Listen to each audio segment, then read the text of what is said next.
where all these three heroes were gonna go. There was no flexibility at all. Meanwhile, RRQ, they could use the Frederick, they could flex it. They pick up the Paquito, making RRQ or making ONIC think that, hey, that's gonna be Paquito jungle for sure.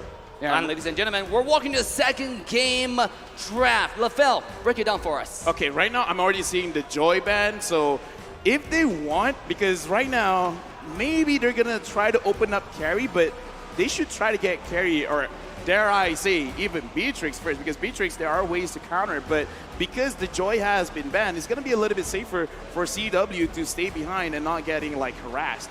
From what we've seen though, on esports, usually when they get first pick, they don't care about the carry. They let it go. They have a Moscow to counter it later. They go for the Yi first pick. That's the prio. And I think in game 1-2, you could see that Clay really was able to get. Oh, there you go. They respect it. That means they want the carry now. If they don't want the Eve, right?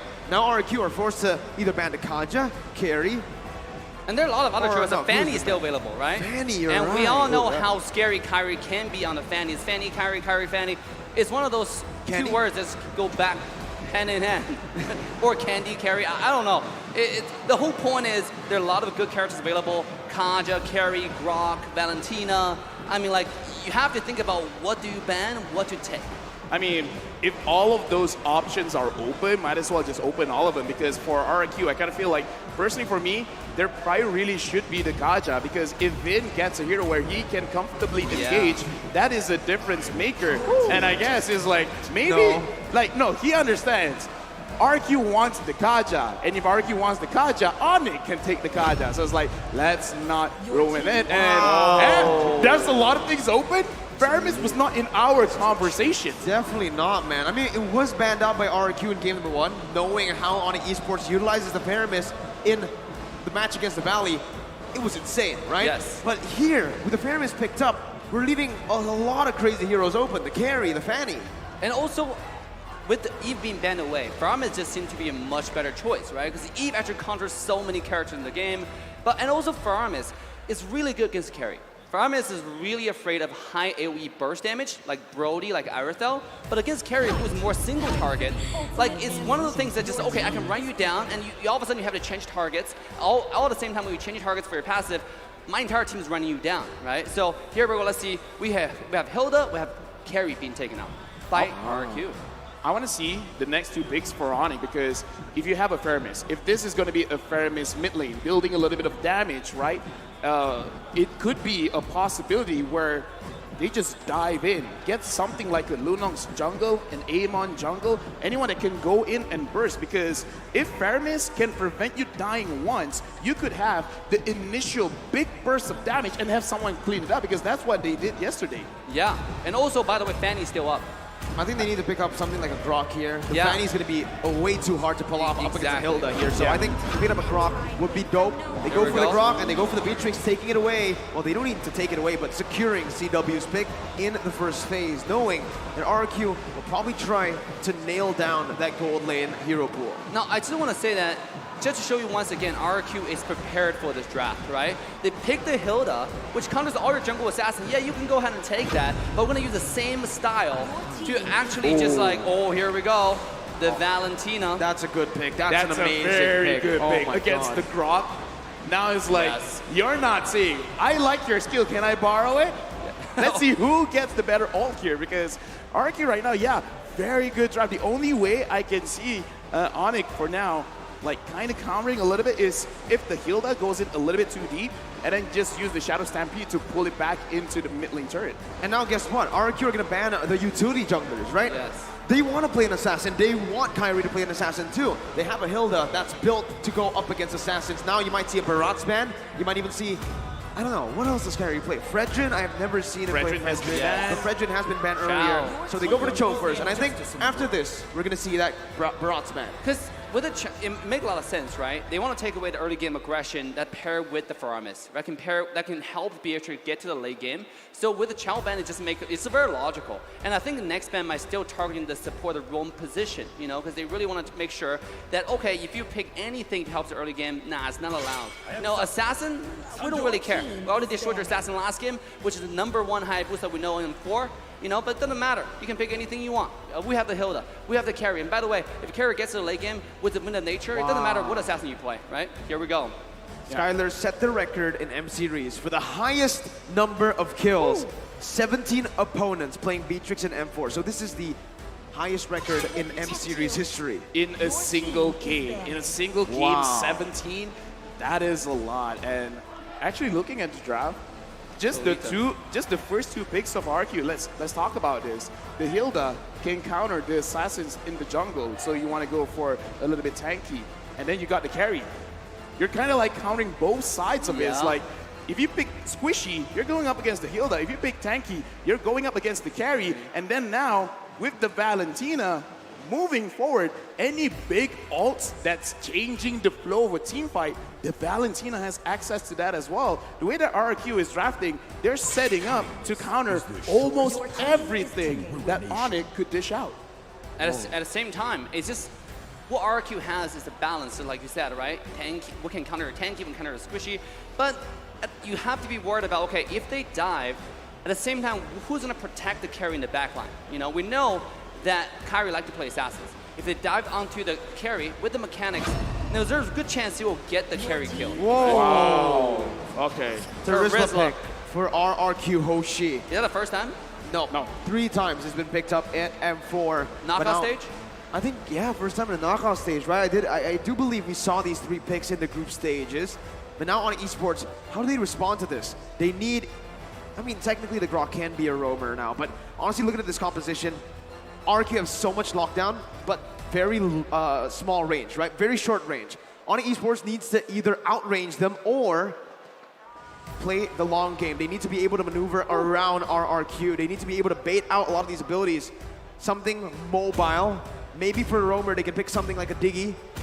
Maybe if they want to get out from the lockdown. We're seeing Ling. I don't like it, but think honestly, Ling. even Faramis could be a roamer, but I hear Jawhead. Is that Jawhead? Yes! Wow. They're picking up the Jawhead Fanny. and they're picking up the Fanny. Okay. Let's talk about this, because again, Faramis can indeed pull the Hilda around. So if they manipulate it enough, they could counter this kind of engage, but it's easier said than done. Very. To pull it off, because again, you also have the Jawhead, so a lot of pulling around.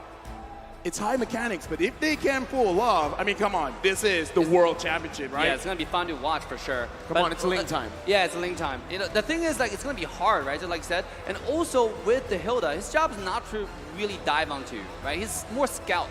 You go to your jungle, find out where you are, and if you don't have that many people, you have someone who's isolated, that's when he'd go in and be annoying. Right? You find a lot of people just runs away and it's unkillable.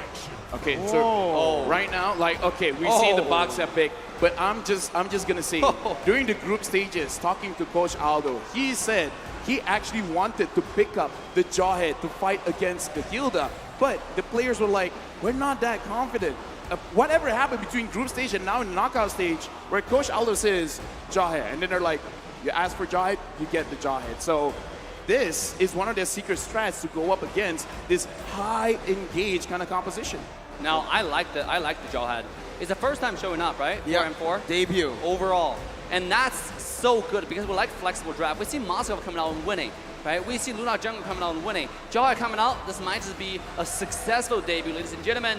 As we walk into game 2, you can see the audience right here. This is a packed stadium today. It is, man. Indonesia versus Indonesia in Indonesia. It's bound to be packed. Even outside of the watch party, you can see all around. It's time. Ladies and gentlemen, let's walk into game 2. This is RRQ taking ONIC. RRQ 1-0 in the lead. Now we gotta see, because again, we got a Fanny. Do we want to go in early, or do you want to play it a little bit safe? Because, oh, look at this. Vin, as well as Skylar, they're already scouting it out, but 3 members of ONIC, they look prepared. Very, very prepared, right? Oh my god. CW. They did actually go to the gold lane. CW with low HP. Pops in that regeneration, but he's only gonna get all the way to a quarter. T-Boy forced to rotate up into that gold lane. Skylar is there, still able to clear out the waves now. They might actually be looking for a dive here, but they need to be careful. Level 1, T-Boy just helping CW out. CW gets out, recalls away, shows respect. Oh my god, what aggressive early game from RRQ already. Just, you have the Fanny, okay? All right, I'm gonna take the aggression to your home turret, right? I'm gonna go ahead and go and do, here we go. Keyboy doing a little bit of damage, throwing each other away. Oh, that's a lot of damage. Yeah. That's a lot. Oh my god. Okay, And now, okay, I'm looking at the minimap and looking at how ONIC they're moving. Wherever Kyrie is, there's gonna be 2 other members there because again, they want to make sure we gotta secure our ace. And looking off ace, Kyrie using an assassin emblem, high and dry. We gotta see if he can actually isolate anyone to really have full potential of his emblem. I mean, it's going to be towards like it's going to be an early game where he finds isolated targets, right? Mid to late game is going to be kind of hard. But at the same time, I think Kyrie, as in mechanics, is always looking for the backline. Speaking of backline, here we go.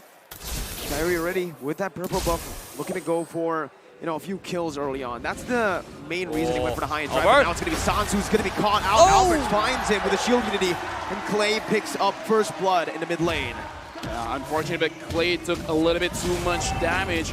And now RRQ, because again, this is a pretty tanky lineup. Looks like they're really trusting Skylar to dish out all the damage. Boots, he just wants to see what's going on around the turtle, but he's getting punished for it. Saw bro get smacked in the face. That's Terizla power for you in the early game, especially in lane. He knows he's going against a Grok, which is not going to be too much trouble. I mean, it's more peaceful just shoving the lane with each other. But Terizla is a tank killer in a lot of ways, right? Because he's really good against clumsy fighters like Grok inside lane. Yeah, speaking of which, he even have a Fury Hammer, so a lot of penetration there already. And speaking of penetration, RRQ is penetrating Kyrie's jungle. Oh, Kyrie didn't get it. He goes in for the cables there, is able to maneuver out. Sans with the Cold Altar just to provide a little bit more safety for his jungler. But this is what RRQ wants. Without the Hilda, mind you, they were able to steal the orange buff away. Jaw is so good in taking the go grab. Oh, Swing is so good. Kyrie. Still, wow, with the high and dry, not enough damage to actually burst Skylar down. Because Skylar, if I'm not mistaken, I saw his items, he already has the steel leg plate. So you need a little bit more than that. Plus, we got to remember, Kyrie has been harassed a little bit. Not having the orange buff is also something crazy. And Albert looks like, I want to go in. No, never mind. No, I'm going in. CW caught there. Shield Unity was able to get him down. The Boy Sans to dive in under the tier 1. Keyboy can be caught in the power of the wilderness.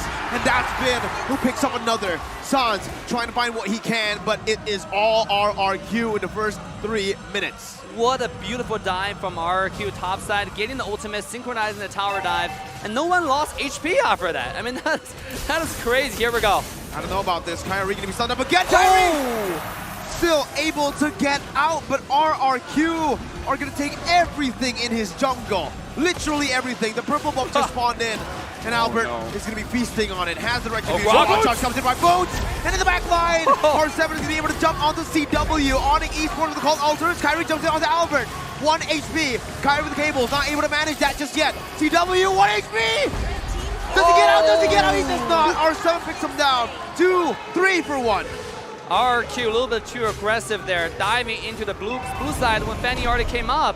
LaFell, what just happened in that fight? So what just happened is RRQ, they want to establish their kingdom. They want to say, this part of the map is also ours. But ONIC, they know exactly what's going to happen. And because even though the Jawhead is a roamer, has a lot of damage coming in from his passive, the smart missiles do a lot. So they kind of like not understand how much damage output, but now Kyrie's going after Skylar. Oh, here we go. Oh my god, that's a lot of damage. No, that's a misplay. Keyboy help Skylar out. Meanwhile, RRQ get the turtle down below. It's not looking good. Skylar outplayed that. Okay. True. Skylar outplayed that. True. Here we go. I mean, what an engage, right? Kyrie probably is buying the anti-throw potion at this point. And CW, it's free farming. Again, if this gets to late game, it's the reverse story of the last game, right? I mean, like, now it's ONIC who's gonna take the upper hand with CW on the Beatrix. Speaking of that, RRQ, they're playing increasingly aggressive this game, right? I mean, even though just now they had a 3-man dive and they lost, 3 people died, 3 body bags, it didn't matter, it didn't affect them. They're invading again.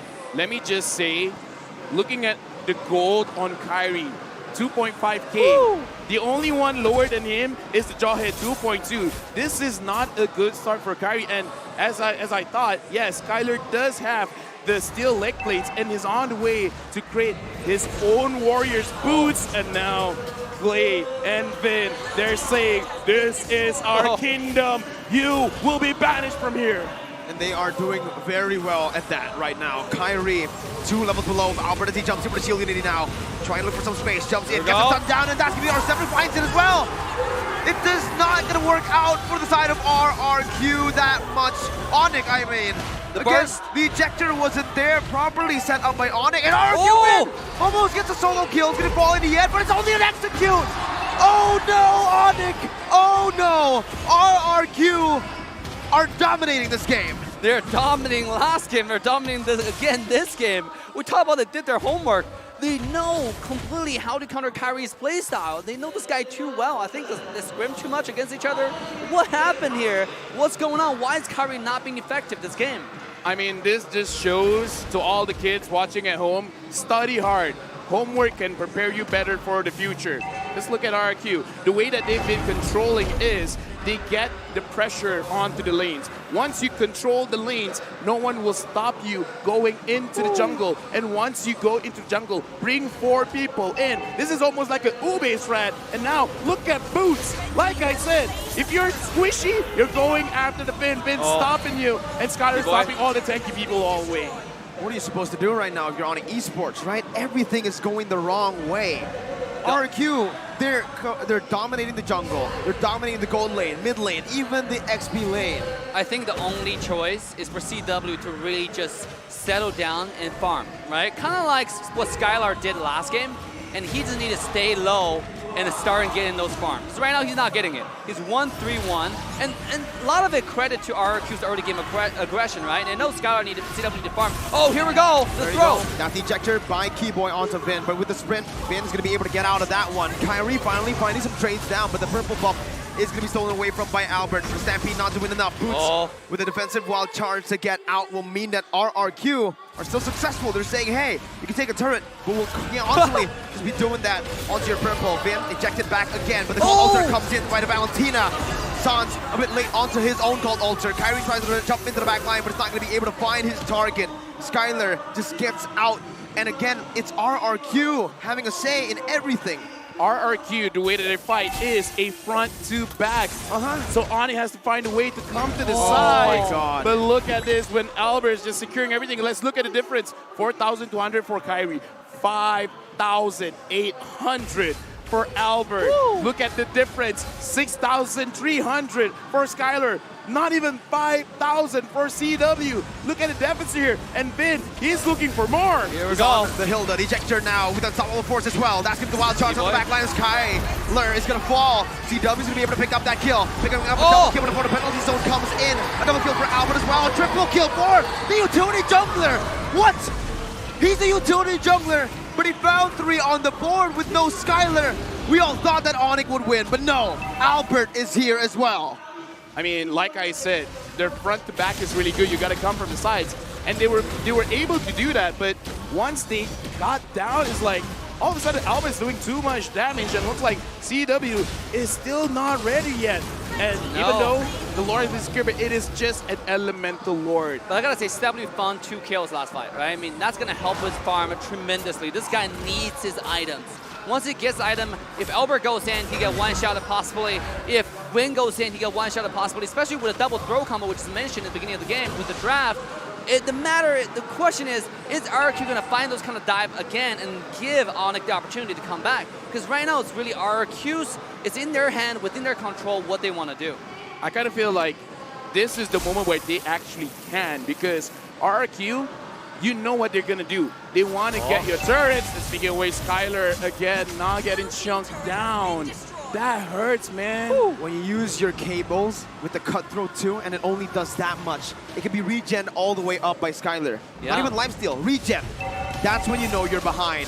Bennett's Rage onto the mid lane, clearing out the waves. That's going to be Skylar sieging down on the tier 2 in the mid lane as well.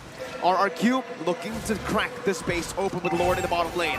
Now, it's going to be the cables by Kyrie with the purple buff. That's going to be the base turret passive pop in.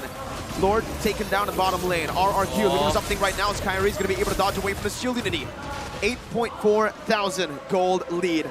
RRQ not stopping. Dude, again, if Kyrie alone can't do it, then you got to throw more bodies, man. You got to get Boots in there. You got to get Keyboy in there, but you got to bait RRQ. That's the thing that they should do right now. Find a way to bait. maybe even use CW or Sans as a bait. Say, hey, look at me, I'm the mouse. Chase after me, while everyone else comes from behind. Because looking at the items here, Boots having the Blade of Despair as well as Blade of Ephesus, it should be enough. And Kari goes in, and he didn't get the purple. No way, 3 levels down. Boots jumps with the wild charge there, trying to buy some time as that's going to call Alter, buying a little more time as well. Called Alter responded back with though. The Bruce Passion dealing a whole lot of damage, but it's only on to the HP for the Called Alter. Kyrie looking for something back. It's a 1-for-0 as the King of Kings are still in the lead now. Remember, if they get this game, it's match point. They are threatening not just the win, but a sweep. Yes, and I gotta say, Kyrie at this point, he's not really effective going to the back line. He can't really find a position onto Skylar, right? And on top of it, Skylar has all but nothing but all the wind of nature. You know, this guy, even if you jump onto him, he's gonna stay alive and come around and kill you. So at this point, I think Kyrie might just be a bait. You know, he goes in, bait out the skills, and maybe go split push like what he's doing on the top side right now. Because like, the key to victory here, even though it's for ONIC CW, right? Late game, can't get those items, but I'm still gonna say Kyrie is gonna be the main driver, right? For that momentum, for that macro. Can he find a split push and then find a number advantage in the team fight and bait out the Wind of Nature on Skylar? That's gonna be the key for ONIC to come back. Right now, you got to use the game mechanics against your opponents, because around 20 minutes, if they can, you know, survive that long and you get kills, it's going to take a while for people to respond, about a minute, 60 seconds, 70 seconds. So if ONIC, they can hold on up until that point and catch RRQ slipping and get those kills, there is an opportunity. But with 10,000 goal lead, with RRQ playing like this, I don't know, man. R7 is not going to fall here. He has the penalty zone. He jumps in on the CW. Kyrie jumps in as well with cables, but it will not be able to find the damage enough. It is not. R7 flickers out, dealing a whole lot of damage before he does so. And the Enhanced Lord is going to be marching down. That's the purple buff stolen away again. Kyrie, no purple buff. Only onto the bottom lane now, looking for just a cut in the waves, but look at who's here. R7 is here. No purple buff. Kyrie, has he been more than he could chew? He can still recall away. RRQ did not decide to chase him down. RRQ just ignores him, right? Knowing that there's no way we can chase this guy. So let's ignore him, push the bottom tower. Lord's about to charge. Bennett's Rage clearing it out. A good job by ONIC Esports at micromanaging the waves, but still, they are 11,000 gold behind. Kyrie looking for damage, but at this point, it is non-existent. Sans has the Cult Altar, Breach has the Wild Charge. That is the play that they need to make if they want to come back. As RRQ look for more on the board, that's gonna be the wall canceling. Kyrie out, 3 finds the kill onto Kyrie. R7 in the back line right now, the Wild Charge is able to connect onto 3. But the Cult Altar is placed down by Sans. It's another Cult Altar by Clay as he jumps in onto Sans. That's the passive from the carry, not dealing enough to take him down. But RRQ have cracked the base turret open. Dude, I was just about to say Kyrie was baiting out the skills, baiting out the ultimate from Win, and next thing we know, he come back in. That was CC chain, yeah, boink, he was down. I mean, what does ONIC need to do, LaFell? R7 with the penalty zone of his life onto 3. Skylar with the killing spree now with a double. CW is being flickered onto. Clay jumps in, he's so low. Kyrie with the defense right now, but with the base open, R7 and Albert takes it down to secure match point for the King of Kings. 12,000 gold lead. If you want to win, it's enough to win, but no, they're sending a message. You're in our kingdom now. 12,000 gold lead. You lose lane. You lose jungle. You lose your buff. You lose another game. Match point for RRQ. I love how RRQ played this game. They put a pedal to the metal. Their aggression never stopped from beginning to end. There was no chance for CW to farm, right? And no chance for Kyrie to actually show up because there was so much aggression. He'll find exactly where you are. He pressures CW's lane. And from that point on, it's all over for ONIC Esports. You can see it in the game. They took enemy territory. They said, it is our kingdom now. And even here in Tennis Indoor, the RRQ kingdom runs wild. What an absolutely amazing performance by RRQ so far. 2-0, but it's not over yet. Hey, if RRQ wins another game, they just gotta go for Echo now. And if they are able to take down Echo once again, they go to the grand finals. Like, this is the closest that they've gotten ever since M1 of actually being world champions. Wow. Yeah, let's take a look at game highlights. Showing no mercy, RRQ leads the series 2-0. at this point, if ONIC want to come back, they have to make adjustment quickly, right? What do they do about this assassin early game? Do they ban the Hilda away? Because so far, it's giving them so much trouble, Miracle. They tried to pick the Hilda in game 1. They left the Hilda open in game 2, and RRQ won both. Here, this is what we got to bring up. The first 3 picks where, okay, ONIC, they secured the Hilda as well as the carry. And like I said, just those 2 heroes counter almost everything. But we got to talk about it. Faramis' first pick, it really didn't work out for them. Yeah, Faramis is one of the characters that cannot be first pick. Why? Go ahead. Terizla. That's the answer, right? You're clumped the up Valentina together. as well. The Yeah, Valentina, Valentina as well. the Terizla. You also see just, again, so much AoE from the Bossdejhie too. The frontliner there from RRQ, but honestly, massive props for that Terizla pick, because with the penalty zone, you could see every single time R7 was able to find like 3, 4 people on the board. Yeah, absolutely. Ladies and gentlemen, we want to talk more, but first, let's talk about M4 Battle Night. It's going to go live this January 21st. Expect loads of events and rewards up for grabs in-game. First off, complete Battle Pass in-game on January 21st to get a skin choice chest. You can choose the skin you like most from the chest. That's a lot of options. Aside from that, battle bonus awaits you on the same day. Play matches and you will get the team star protection for 3 matches, double star raising points, double production points, double EXP, and double BP for 5 matches. A lot of free bonuses you can get there. We're not stopping there though. Free access to all heroes and loads of epic skins will also be available that very day. So save the date, log into the game on January 21st, enjoy the match, and win tons of rewards. Let's all celebrate M4 Championship together, including with your friends. We're all friends here. We're celebrating, we're playing, and I think we've been slaying as well. We have been slaying, you know? I think our win rate on the desk right now is still at 100%. Yeah. I don't think we lost. I think it's because of my DP, by the way. My default picture. What is your default picture? It's a chocolate samyang. It's pretty good, not gonna lie. No. We gotta talk about this game because we need the analysts to break it down. Yeah, that's neither here or there. But ladies and gentlemen, talk more about exactly how the game went down. Let's quickly send over to our analyst desk. And it begins. RRQ at match point. Hopefully you guys at home are loving it, because here in the arena, the RRQ fans absolutely are. My name is Getting Q. This is Trex as well as Jace here at the analyst stand to break it down. Now, this draft, I have to say, R7, he's really digging deep into his pockets to show off what he's got. So first of all, you got a Paquito, and then you got a Terizla. But I think it really boils down to the draft. The moment when you see that there's a Grok and there's also Faramis on the other side, there is literally no way that you would just hesitate. You just lock in that Valentina, and that is absolute stocks. Yeah, I mean, one of the major things that I talked about at the beginning was that ONIC was going to be the diverse team, but right now, RRQ are the ones digging deep, pulling out some different cards. That penalty zone was definitely one of the game changer things throughout that whole match. Honestly, for me, I think when I'm looking at this draft coming in from RRQ specifically, that early game power, especially coming in from Vin to give that information, and then ways to actually force priorities on the lanes, putting as much pressure as they possibly could on Kyrie. Oh my goodness, it just bled into the side lanes. And I feel like looking at RRQ's draft as well, you know that you're going up against Kyrie as this Fanny, right?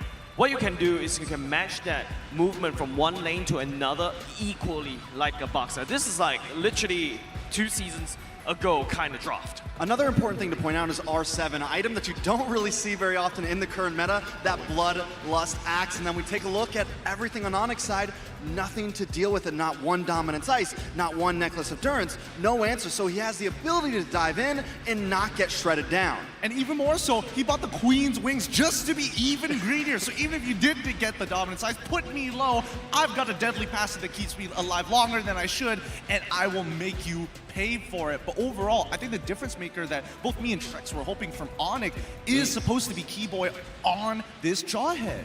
Yeah, and we were thinking that, you know, you got a very aggressive Hilda going to hard invade your jungle almost all the time.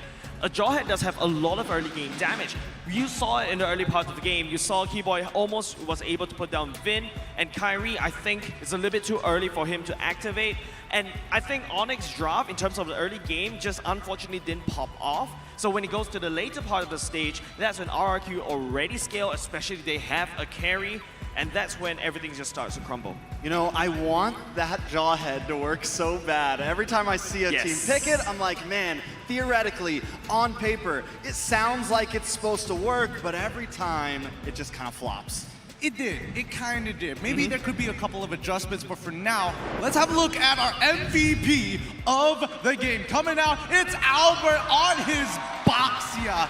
The man did not let go of the gas. As soon as he got that first purple buff, he just continued to pressure Kyrie. Albert literally like Sonic, right? Just jumping from one lane to another, especially after he built out most of his items. Take a look, a very aggressive, a lot of HP items so that he could maximize the amount of spread damage, surround damage as he goes in deep into the enemy lines. And not only just that, he also provides like the innate reduced regen against the enemy team as well. So really nice itemization and really aggressive Bossdejhie. He hits the person that's required, and he kind of slowed down Kyrie just a lot during the games. Another good thing about Albert here picking up this Bossdejhie is you have that movement, you have that mobility that matches with the Hilda. A lot of other junglers not able to keep up with that pace, but as we can see in the first 5 minutes, he is everywhere, even trying to get that orange buff, trying to invade into the purple buff. I mean,